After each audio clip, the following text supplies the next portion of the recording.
হয় নমস্কাৰ। আমাৰ এই মহামৃত্যুঞ্জয় যজ্ঞত আমি পৃষ্ঠপোষক হিচাপে মাননীয় মুখ্যমন্ত্ৰী মহোদয়, BPFৰ চিফ মহোদয়ক আমি আহ্বান জনাইছোঁ। লগতে বিভিন্ন মন্ত্ৰী মণ্ডলক আমি আমন্ত্ৰণ জনাইছোঁ। তেখেতসকল আমাৰ পূৰ্ণ অতীত ইয়াত উপস্থিত থাকিম বুলি আমাক ইয়াত কথা দিছে। আমি সেই অনুযায়ী আমি ইয়াত প্ৰস্তুতি আমি চলাই আছোঁ। ঠিক তেনেদৰে আমাৰ ইয়াত যজ্ঞকুণ্ডত আমাৰ 5 ফুট বাই 5 ফুট আমাৰ কাম নিৰ্মাণৰ যজ্ঞকুণ্ডৰ কাম চলি আছে।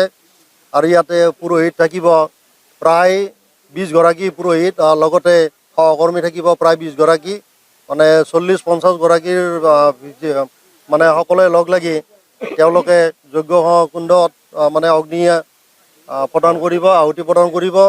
ইয়াত 11,000 আহুতি প্ৰদান কৰা হ'ব আৰু 1,11,000 ইয়াত জব কৰা হ'ব।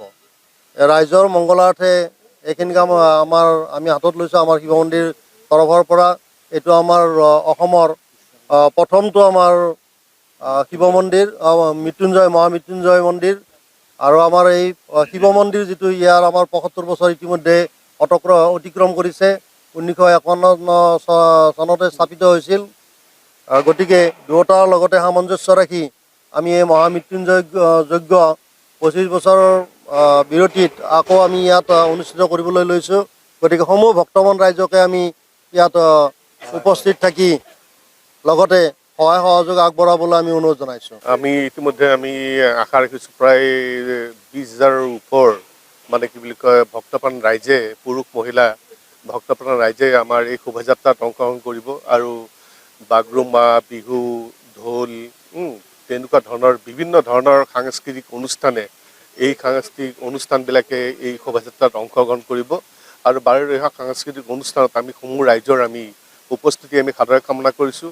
আৰু আমাৰ শোভাযাত্ৰাৰ লগতে আৰু এটা আমাৰ এখন দলিল হিচাপে এখন থাকিব, আমাৰ এখন মৃত্যুঞ্জয় বুলি পেলাই এখন স্মৃতিগ্ৰন্থ এখন ওলাব। আৰু তাতে বিভিন্ন ধৰণৰ বিশিষ্ট লেখকসকলে কেতিয়াবা আমাৰ লিখনি আমাক প্ৰদান কৰিছে। আৰু ইতিমধ্যে আমাৰ মানে তাৰ ছপা কাম আৰম্ভ হৈছেই। আৰু আমি আশা ৰাখিছোঁ সৰ্বতোপ্ৰকাৰে যাতে এই মৃত্যুঞ্জয় যজ্ঞ সাফল্যমণ্ডিত কৰাত সহায় কৰে, তাৰ কাৰণে সমূহকে মই আহ্বান জনাইছোঁ। যিকোনো খবৰৰ বাবে যোগাযোগ কৰক আমাৰ এই নম্বৰত 9181 307 221।